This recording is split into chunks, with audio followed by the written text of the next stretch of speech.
Всем привет! Меня зовут Вячеслав Григорьев, я идейный вдохновитель компании Vigiline. Многие из вас знают, что наша компания занимается разработкой и производством музыкальных инструментов, в частности синтезаторов. Многие из вас видели сюжет о нашей компании на канале Владимира Кузьмина, а те, кто не видел, могут посмотреть по ссылочке ниже. К сожалению, мы не смогли рассказать о самом главном, без чего не получится разработать ни одно электронное устройство, и уж тем более музыкальный синтезатор. Это техническая литература. И, конечно же, у нас есть огромная библиотека. Это просто кладезь знаний. Есть свой читальный зал с книгами, блэкджеком и всем остальным. И я об этом сейчас расскажу. Поехали! Сейчас мы находимся в инженерной части нашей библиотеки, которая посвящена музыке. Здесь, на этой полке, подобрана литература по разработке, конструированию и ремонту электромузыкальных инструментов. Есть техническая документация, также архивная документация, переданная разработчиками, фотографии архивные, тетрадки разработчика синтезаторов Cadence и Tom 1501. Есть очень редкие книги, например, по основам теории конструирования и ремонта электромузыкальных инструментов, книги по физике, по акустике. Есть замечательная энциклопедия советских гитар Влада Селиванова и много-много другой редкой и не очень редкой литературы на эту тематику. Итак, мы находимся в основном хранилище нашей библиотеки. Здесь собраны книги абсолютно на разные тематики, потому что инженер должен быть максимально начитанным и разбираться практически во всем. Здесь мне удалось собрать практически все журналы радио, начиная с 40-х годов и заканчивая последними номерами. Часть журналов, как вы видите, сброшурованы в книги. Они находятся в годовых подшивках, потому что в советское время это было, во-первых, не так дорого, а во-вторых, журналы радио вообще это кладезь знаний, бесценные и бесконечные. Здесь подробно описаны все конструкции, от элементарных карманных фонариков, заканчивая сложнейшими цифровыми схемами и компьютерами. Как все это собрать в домашних условиях из говна и палок. Также мне удалось собрать еще один замечательный журнал, который называется «В помощь радиолюбителю». Здесь у меня есть практически все выпуски с 1 по последний 113. Здесь есть масса практических применений у конструкций. А на этом стеллаже я собрал справочники по разным радиоэлектронным компонентам, которые применяются при конструировании абсолютно любой радиоаппаратуры. Здесь есть справочники и по трансформаторам, и по лампам, и по транзисторам, по большим микросхемам, по маленьким микросхемам, справочные листки от советских микросхем и радиоэлектронных компонентов. На эту полку я подобрал книги по схемотехнике и электронике, начиная от справочников начинающего радиолюбителя, то есть, по сути дела, детской литературы. И там ряд справочников, которые издавало издательство «Дед ГИС», заканчивая классикой типа «Искусство схемотехники» Хоровица. Также здесь есть, вот я начал собирать коллекцию книг, посвященных лучшим конструкциям различных радиолюбительских выставок, проходивших на ВДНХ. То есть раньше, когда радиолюбительская выставка проводилась на ВДНХ, первые призовые места выигрывали обычные конструктора и радиолюбители, которые вот занимались домашним радиоэлектронным творчеством. И их практически всегда администрация выставки обязывала предоставлять техническую документацию на свои устройства. Причем это должна была быть подробная техническая документация с описанием работы этого устройства. И они на основе вот этих призовых мест и людей, которые выиграли, они брали их техническую документацию и издавали вот такие вот книги с лучшими конструкциями. А еще у нас в библиотеке есть свой мавзолей, в котором лежит Владимир Ильич Ленин.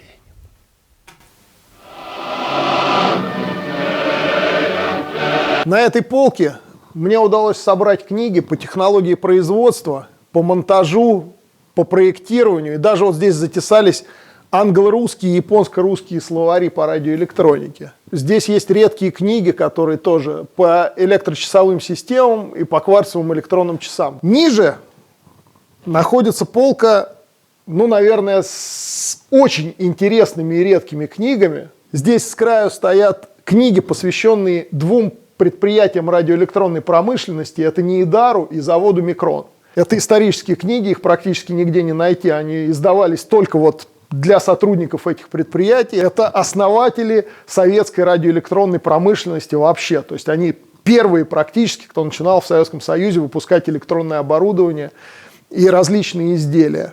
Есть советские каталоги вот по радиоэлектронному оборудованию, которые...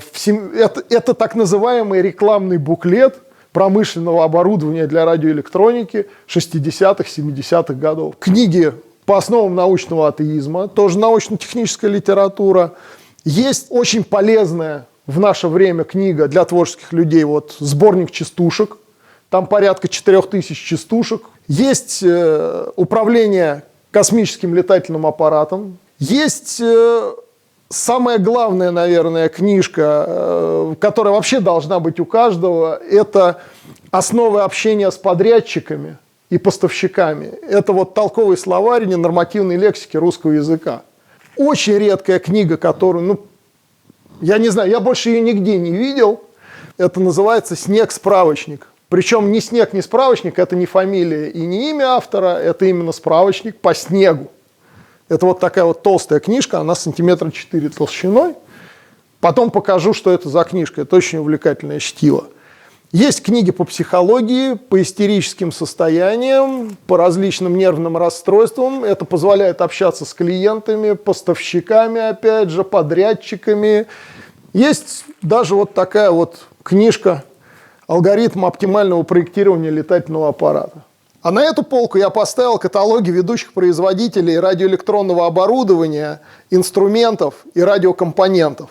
В частности, фурнитуры, с которой в нашей стране, к сожалению, огромные проблемы. Здесь очень быстро можно найти. То есть, если какой-то производитель выпускает, например, ручки и переключатели, или там 5 производителей, то я достаточно быстро, как ребенок, посмотрю картинки, выберу нужную ручку, увижу ее порт-намбер, и, соответственно, уже потом полезу в интернет по этому порт-намберу смотреть, что есть вообще из этих ручек, сколько они стоят, кто их производит, кто производит клоны этих ручек там, или переключателей. То есть это достаточно удобно. Многие просто считают это макулатурой с выставок, но мы здесь собираем это все, вот прямо структурируем и постоянно этим пользуемся. Как я уже говорил, инженер у нас все-таки всесторонне развитая личность. Поэтому здесь мы собрали книги по менеджменту, сказки, написанные Циолковским, книжки с фотографиями Подмосковья и обычную жизненную Библию, это 100-500 миллионов законов Мерфи. На эту полку собрались все книжки, которые не вместились на остальные полки. Здесь в основном, конечно, справочники по схемотехнике, электронике, исторические книжки, книжки по звукозаписи. Даже есть книга «Самоделки юноармейца». Ну и выше на полке точно так же стоят сброшурованные журналы радио, которые просто не вместились на остальные полки. Ну и как у всякой уважающей себя библиотеки, у нас есть особый отдел армянской литературы.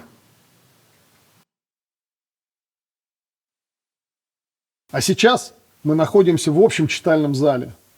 Несмотря на то, что он маленький, здесь наши сотрудники проводят все свое свободное время за чтением книг. Здесь есть книги на любой вкус. И для того, чтобы прокачать мозг, и для того, чтобы его разжижить. Для того, чтобы расслабиться, и для того, чтобы сосредоточиться. Ну, например, для сотрудников есть замечательный журнал «Работница» за 69 год. Ни одной плохой новости. Хорошие цветные картинки. Лучшие вообще рассказы и рисунки. То есть все, что угодно. Есть справочник молодого токаря, хотя у нас нет токарного станка. Есть 300 практических советов. Кому этого мало, или кто прочел эту книжку, они начинают читать 4000 практических советов. Есть книги для разжижения мозга, которые необходимо принимать дозированно. Есть замечательные книги по китайскому языку для того, чтобы находить общий язык с нашими восточными братьями. Жалко только, к сожалению, здесь нету словаря китайского мата. Есть книжка «200 работ для умелых рук», но меня хватило только на 4. Есть еще одна замечательная брошюра, она лежит сверху. Судя по всему, ее читают очень часто. Это «Школьнику о вреде никотина и алкоголя». Несмотря на то, что у нас нет ни одного школьника, и они даже сюда не приходят, все равно книжка зачитана до дыр.